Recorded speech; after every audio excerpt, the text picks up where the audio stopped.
Actualité crypto du 14 septembre 2023 pour la première actualité et avant l'actualité crypto. Bonjour les amis, bienvenue sur la chaîne Medify, la chaîne de l'actualité crypto et la chaîne qui met en lien les outils du Web 3.0, les outils de la nouvelle technologie et bien évidemment les outils de l'intelligence artificielle entre eux.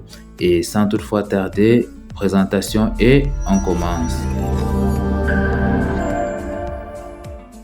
Alors, on commence pour l'actualité et avant l'actualité, on va faire une petite analyse de la situation du marché et donc du Bitcoin. Et à ce propos, on dira que malgré la récente reprise de Bitcoin au niveau clé de 26 100 $, signalant un point crucial pour ses gains futurs et empêchant une nouvelle baisse, il existe des signaux inquiétants qui pourraient soulever des inquiétudes pour les taureaux de Bitcoin à court terme. En fait, la combinaison des facteurs présente une tempête parfaite potentielle pour une correction du marché. Et un des éléments qui contribue à cela est ce qui renvoie beaucoup plus au taux d'inflation du côté ou encore de la méthode de gestion de l'inflation du côté des États-Unis d'Amérique par la Fed. Et bien qu'il ne change pas la donne, cela implique que la chance d'une autre hausse de taux d'intérêt soit légèrement beaucoup plus attendue que d'habitude, se situant désormais aux alentours de 53%. Et Jaron Blockland, un investisseur multi-actif, met en évidence cette évolution sur le cours des marchés. De plus, le macro-stratégiste principal de Bloomberg, Mike McGlone, suggère que Bitcoin peut mener une tendance à la baisse pour les jours à venir. Et Mark McGlone souligne que Bitcoin est un actif exceptionnellement liquide qui a connu une appréciation significative sans être lié à des projets ou passifs spécifiques. Cependant, comme il est apparu pendant une période de taux d'intérêt historiquement bas, sa position de précurseur potentiel pour une réversion du marché est remarquable en ce moment. Un indicateur clé mis en évidence par Mark McGlone est le roulement de la moyenne mobile des 20 semaines de Bitcoin, encore connu sous le nom de la MA, qui a des implications pour tous les actifs à risque. Et étant l'un des actifs les plus performants de l'histoire des crypto-monnaies, la réversion de Bitcoin inférieure est une observation importante en ce moment-ci. L'analyse de Mamago révèle que les contrats à terme des fonds fédéraux pour l'année prochaine dépassent les 5%, ce qui indique une attente limitée en matière de liquidité de la Réserve fédérale. Et quand il y a manque de liquidité, soit les institutionnels ou les grosses baleines s'orientent vers les crypto-monnaies, ou alors comme il n'y a pas de liquidité, clairement aussi le marché des crypto-monnaies peut se retrouver plutôt à la baisse.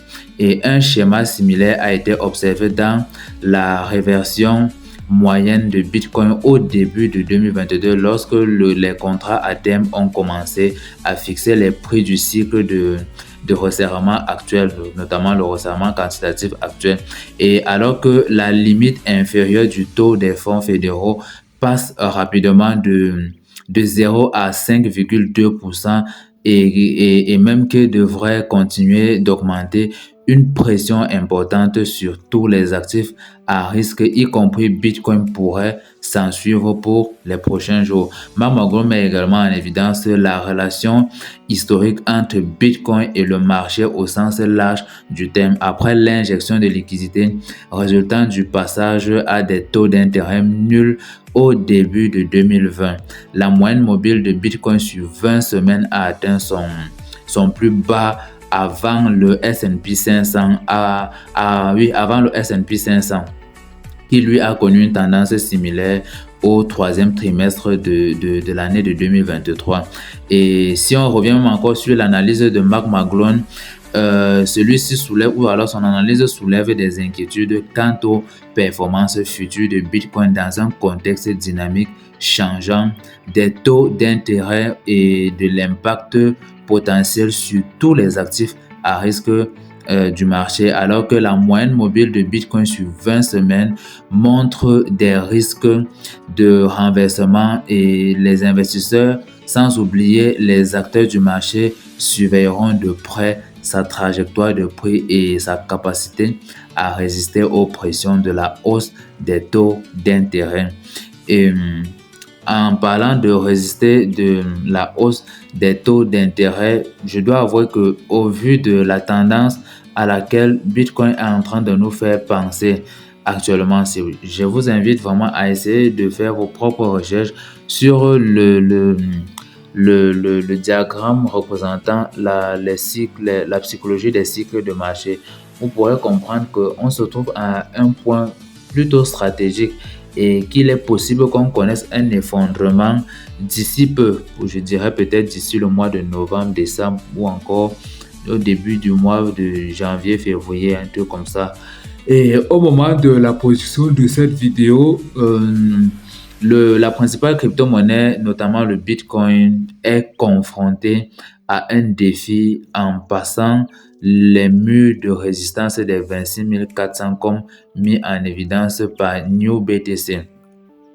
Et au cours des derniers 24 heures, BTC a réussi à gagner un modeste 0,3%, tandis que les gains les plus importants des 30 derniers jours se sont produits dans les délais de 7 jours avec une augmentation modeste de 1,9%. Et si Bitcoin réussit à dépasser sa résistance immédiate, il risque de rencontrer des formidables moyennes mobiles de 200 jours et de 50 jours à des niveaux de 27 000 dollars et 27 100 dollars respectivement. Il faut dire que ces niveaux posent des obstacles importants aux perspectives de la crypto-monnaie et aux gains futurs potentiels pour les shorteurs et les longueurs. Pour ceux qui aiment faire le short et ceux qui aiment prendre des positions en long. Inversement, si Bitcoin connaît une baisse prolongée et renonce à ses gains modestes actuels, les taureaux ou encore les engageurs de bull run doivent surveiller de près le seuil crucial au niveau de 25 150 dollars. Et une violation de ce niveau pourrait potentiellement ramener le BTC à un creux de 7 mois de 22 000 dollars, mettant en péril le parcours du taureau de la crypto-monnaie et les gains réalisés depuis le début de l'année. Encore que quand on suit même une telle actualité, n'oubliez pas que de plus en plus, bien que Bitcoin soit sur une tendance baissière, les institutionnels ne font que s'orienter vers les crypto-monnaies et même vers la production des ETF de crypto-monnaies, particulièrement Bitcoin et quelque part des Ethers aussi. Au niveau des États-Unis, on va dire que les entreprises crypto font face à d'énormes défis réglementaires depuis un certain temps. Tous les acteurs du marché crypto s'accordent d'ailleurs à dire cela que le futur reste encore flou quand on voit comment les institutions américaines se comportent face aux entreprises et face aux produits cryptographiques. Et dans cette optique même, deux grandes figures de la crypto-monnaie se sont exprimées sur l'avenir de la blockchain et des crypto-monnaies aux États-Unis. Le premier, c'est Joseph Lubin, par exemple, qui est à la fois cofondateur d'Ethereum et PDG de Consensus, acteur clé du marché des crypto-monnaies. C'est quelqu'un qui se montre optimiste malgré les défis réglementaires aux États-Unis. Il a même eu à dire que les États-Unis adopteront les protocoles de blockchain et des crypto-monnaies. Il a dit lors d'un récent interview mené par la CNBC. Et selon lui, le processus d'adoption des actifs crypto aux États-Unis se fera de la même manière que celui des technologies précédentes, c'est-à-dire la technologie d'Internet qui, à ses débuts, a inquiété la grande part des populations. Et malgré un optimisme fort, Joseph Lubin s'oppose carrément à la position du président de la SEC, notamment Gary Gensler.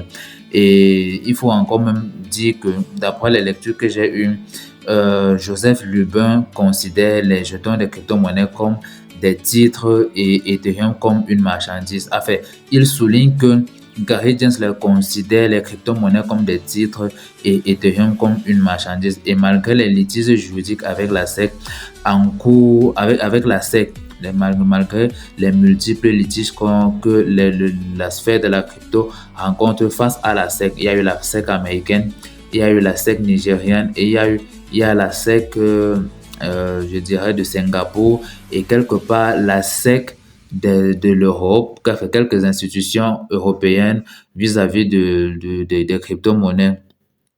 La SEC a mis en place une forme d'implication des entreprises crypto de renom comme Binance, c'est-à-dire a mis en concurrence les structures comme Binance, Coinbase, Ripple, je dois même ajouter Solana et XRP même, fait en conflit.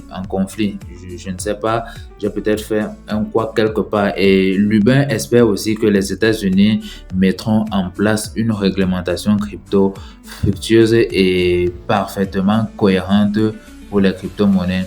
Pour la suite de l'actualité, ce qu'il faut savoir, c'est que les amis, vous savez, depuis sa création ou la création des crypto-monnaies, la crypto a toujours été perçue comme une incarnation de la liberté financière. Ça, c'était la base même de la philosophie de Bitcoin. Et c'est même toujours la base de la philosophie de Bitcoin. Et pour certains cryptos qui continuent dans le sens de Bitcoin. En effet, il faut dire que les crypto-monnaies offrent à chaque individu le pouvoir de contrôler et de gérer ses richesses sans ingérence extérieure et fait de tout le monde l'autonome et responsable de sa chose. Tom aime reprend ce flambeau de la liberté qu'on retrouve dans le secteur des crypto-monnaies et il brandit même indirectement les valeurs de Bitcoin comme un symbole de résistance contre l'oppression financière envisagée par l'introduction des CBDC. Écoutez bien, l'introduction des CBDC qui va constituer un problème majeur à l'avenir.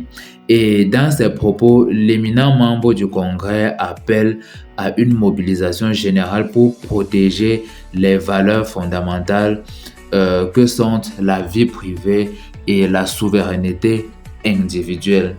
Faire en sorte que tout le monde prenne conscience du fait que crypto-monnaie égale liberté et autogestion des valeurs et de la finance. Et il faut dire même qu'il a dénoncé le spectre d'une administration prête à sacrifier les droits fondamentaux des citoyens sur l'autel de la surveillance financière avec cette affaire de CBDC qui consiste pour les institutions qui l'ont mis en place d'avoir un contrôle sur la seule chose où on a délocalisé le pouvoir des relations humaines.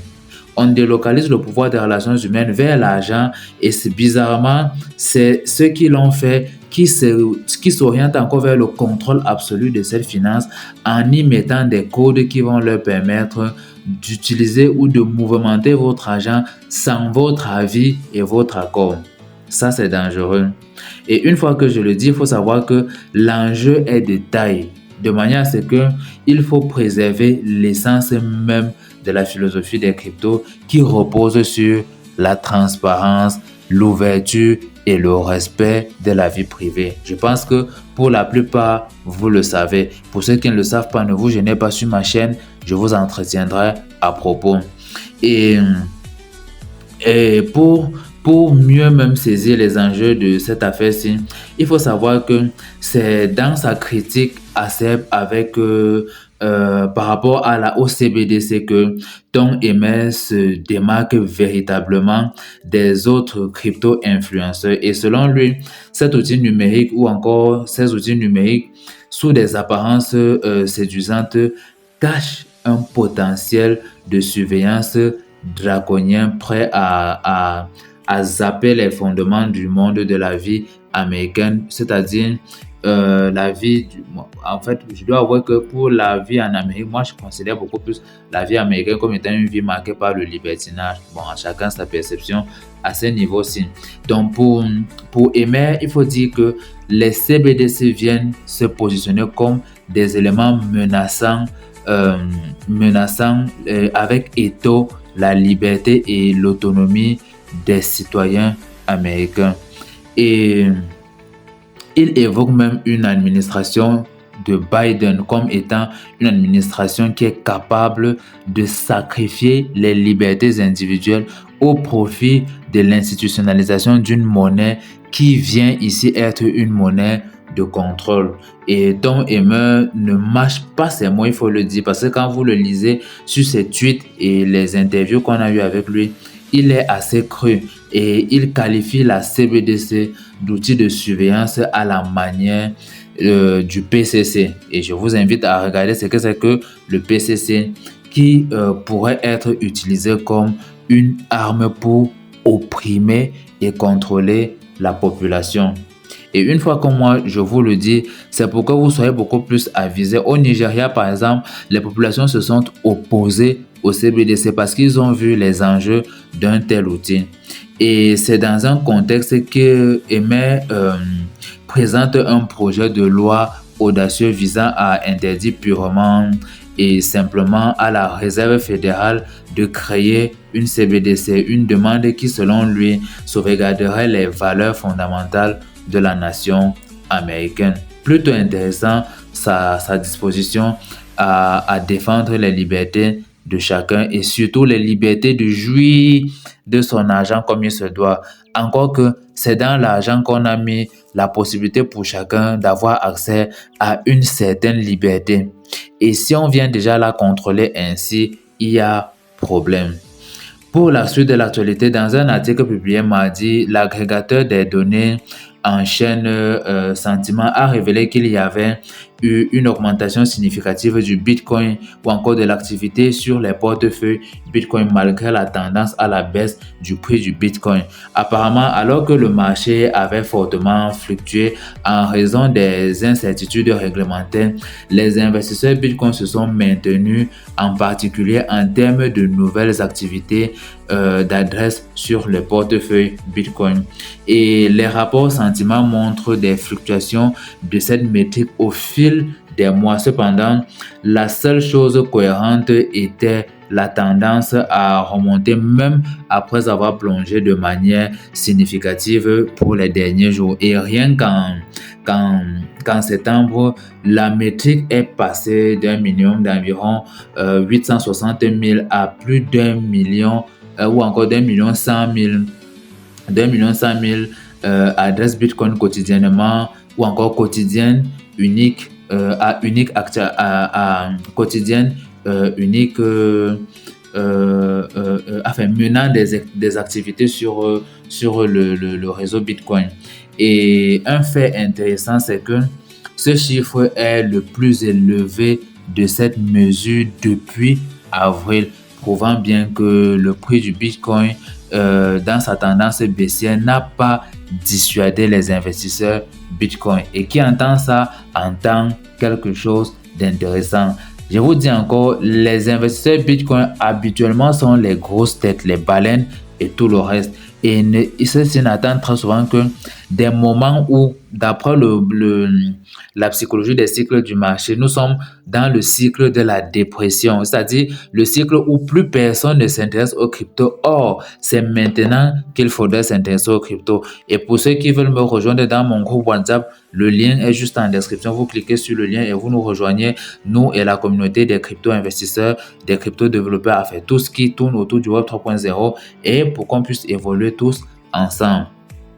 Et vous voyez, comme je vous disais, que si on a des institutions qui continuent d'investir, ça veut dire que nous également, on pourrait jeter un coup d'œil. Je n'ai pas dit on pourrait investir, mais jeter un coup d'œil.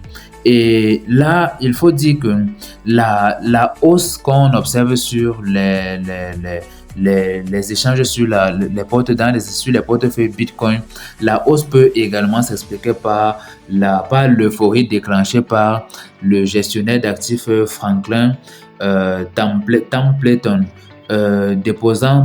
qui aurait déposé un ETF Bitcoin spot auprès des institutions américaines. Et bien que le battage médiatique autour du dépôt ait été de courte durée, il a déclenché tout de même une brève hausse de prix de l'actif numérique et a même probablement aidé la hausse du taux d'activité des portefeuilles alors que les investisseurs se précipitaient pour profiter de la croissance en vendant de petites quantités pour acheter plus tard à la baisse. Et du côté de la blockchain de Tron, je dirais même de Tron plutôt, de Tron, il faut dire que le prix de Tron montre des signes positifs supérieurs à 8,080 centimes par rapport au dollar américain depuis un moment. Tron surpasse Bitcoin même et pourrait commencer une autre augmentation vers les 0,10 centimes dans les jours ou les mois à venir. Et il y a quelques points qui ont pu être relevés par rapport à cette progression de Tron. En fait, Tron se déplace plus haut que le niveau pivot de 0,080 centimes des dernières analyses et par rapport au dollar américain surtout. Et le prix se négocie au-dessus de 0,080 centimes et de la moyenne mobile simple de 100 moyenne mobile simple de 100 et de 4 heures. Il y a pour l'autre point qui est relevé sur le réseau de Tron, c'est qu'il y a une ligne de tendance haussière de connexion qui se forme avec un support proche de 0,078 centimes sur le graphique de 4 heures de la paire Tron USD, source de données Kraken. Ça, c'est sur Kraken que j'ai pu avoir de telles analyses. Et la paire pourrait continuer à grimper plus haut vers 0,85 centimes, vers 0,085 centimes ou même 0,095 centimes. Du côté de CoinEx, il faut dire que à 14h18 UTC le 12 septembre 2023, Cypher Alert ou encore Cypher Alert a publié un tweet concernant les retraits suspects sur CoinEx, un exchange centralisé que vous connaissez certainement. Et les actifs de crypto, y compris Ethereum, Tron, Matic et plus encore des portefeuilles chauds de CoinEx ont été transférés à des adresses inconnues, ce qui a éveillé les soupçons d'un piratage potentiel à ce moment-là. L'équipe CoinEx a répondu à l'incident sur Twitter à 17h38 et vous voyez, les heures sont importantes pour que vous puissiez déterminer la promptitude de certains échangeurs et leur implication à toujours servir les communautés autour d'eux. C'est à 17h38 le même jour que CoinEx a fait un tweet pour répondre par rapport à cet incident-là. Et selon la déclaration officielle, le système de contrôle des risques de la bourse avait détecté des retraits anormaux de plusieurs adresses de portefeuille chaudes utilisées pour stocker les actifs de l'échange de CoinEx. Et il faut dire qu'en réponse rapide, l'équipe a formé une équipe d'enquête spéciale pour approfondir l'incident ou encore les recherches autour de l'incident et a promis d'offrir une récompense de 100% pour toutes les pertes dues à cette violation-là. Et à l'heure actuelle, CoinEx a divulgué 3 lots d'adresses de piratage et a même demandé aux équipes de projets et aux échangeurs et aux autres échangeurs concernés de surveiller et de geler les adresses suspectes qui ont mené la violation sur l'échange de crypto-monnaies. Par contre, du côté de Huobi, il y a une forme de révolution qu'on observe ces derniers temps. En bref, Huobi a longtemps fait le chaud et le froid dans l'écosystème des crypto-monnaies pour ceux qui suivent beaucoup l'actualité crypto. Il n'y a pas longtemps, on accusait Huobi de voir ou encore de risquer de nous plonger dans un trou comme ce que FTX avait fait. Toutefois, il faut comprendre que Huobi a changé de nom et est devenu actuellement HTX pour ses clients à l'échelle internationale. Et le branding qu'il vient de faire devrait donner une nouvelle perspective à l'exchange qui peine à atteindre les mêmes sommets que d'autres plateformes chinoises, notamment Binance. Et pour l'insigne X que vous observez qui s'ajoute sur de grands projets ou certains projets depuis un moment, vous comprendrez l'impact de ces signes d'ici peu. Nous sommes la nouvelle génération et nous sommes la fin de toute une chaîne de générations. C'est pourquoi nous sommes la génération X, Y, Z.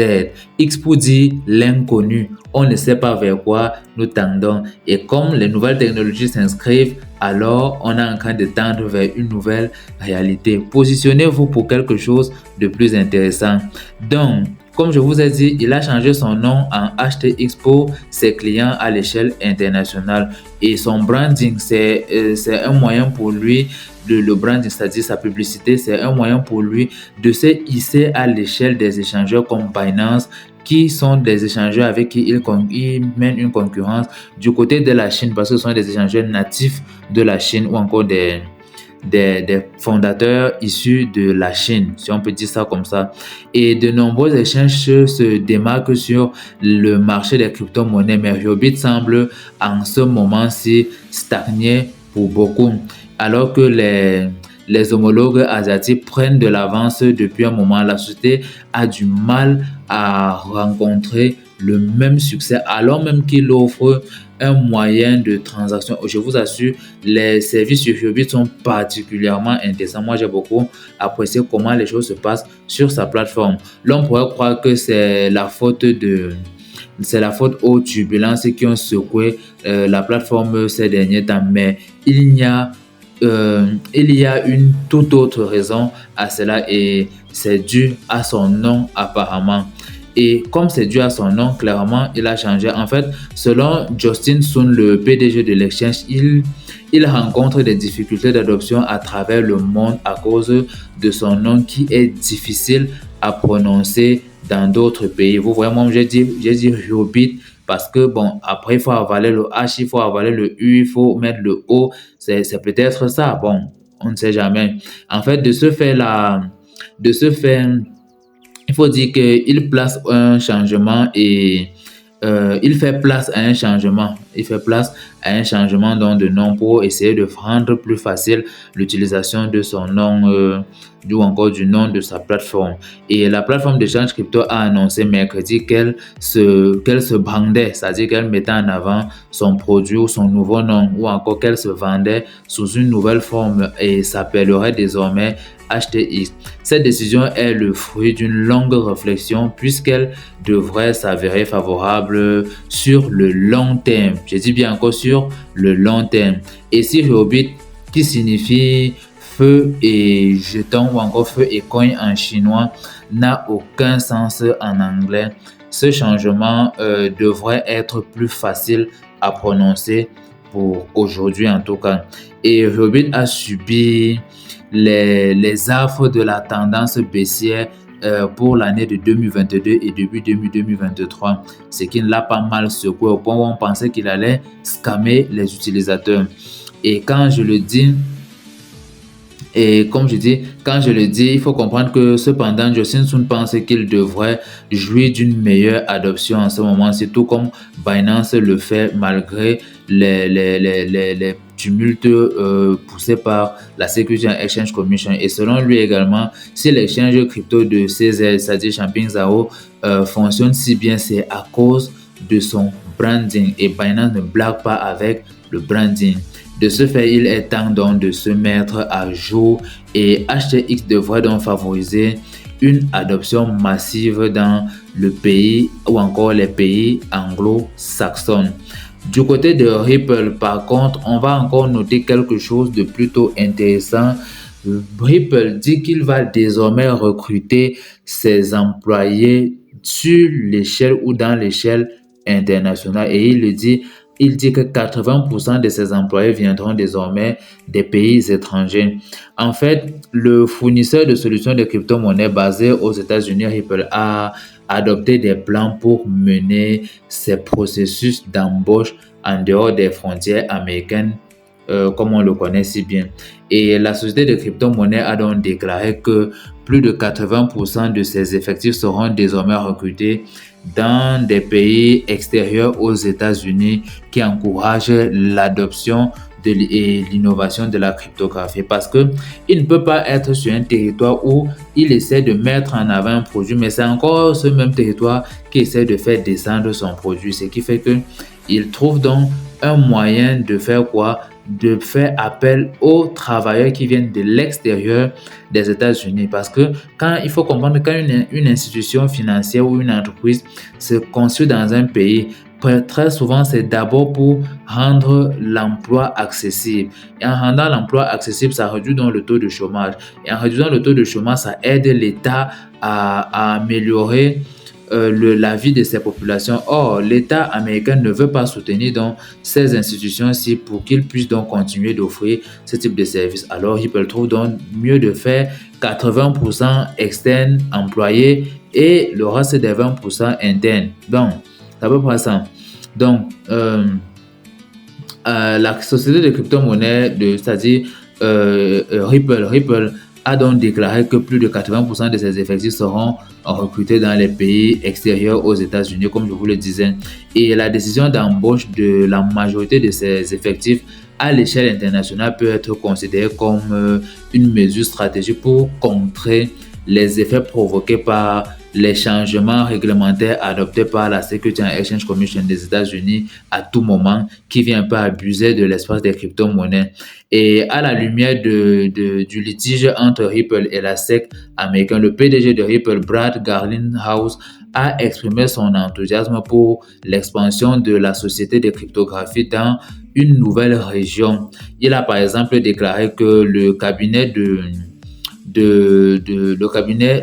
se concentrera sur on appelle ça comment déjà, sur l'embauche de candidats dans les régions comme Singapour, Hong Kong, Dubaï, ou encore même qui ont des perspectives favorables à des conditions réglementaires sur les crypto-monnaies. Et là, ce sera beaucoup plus facile pour Ripple, et même ce sont des éléments qui vont booster les valeurs de Ripple à l'avenir. Déjà que c'est un jeton qui vise vraiment à être un jeton utilisé à l'échelle internationale demain. Donc c'est du long terme vraiment, mais alors du long terme. Enfin, dernière actualité, FTX obtient le feu vert pour liquider près de 3 milliards de dollars en crypto-monnaie, et Justin Sun, qui est le CEO de HTX dont je venais de parler tout à l'heure, est prenant pour acheter une bonne part des actifs cryptographiques que possède FTX sur le compte. Et il faut dire que FTX détient, comme je l'ai dit tout à l'heure, près de 3,4 milliards de dollars d'actifs sous gestion. Et parmi les actifs qu'il détient, il a, je vais résumer pour que ce ne soit plus long comme vidéo, il a 1,16 milliard de dollars de Solana, 560 millions de dollars de Bitcoin, 192 millions de dollars d'Ether et 131 ou 137 millions de dollars d'Aptos, 120 millions de dollars d'USDT, 119 millions de dollars de XRP, 49 millions de dollars de BIT et BitTorrent, je vais dire, 46 millions de dollars de STG, 41 millions de dollars de Wrap BTC et 37 millions de dollars de Wrap Ether. Et il est important de souligner que la gestion de ces actifs est confiée à BitGo. La possibilité donc d'une vente directe sur les marchés au vu des échanges qui ont eu lieu est réduite, mais alors au maximum pour empêcher que le marché ne s'effondre. Ce sera tout pour l'actualité crypto du jour. Alors, chers amis, n'oubliez pas de t'abonner, de cliquer sur le pouce bleu et de lâcher un commentaire. Et ciao pour la prochaine vidéo.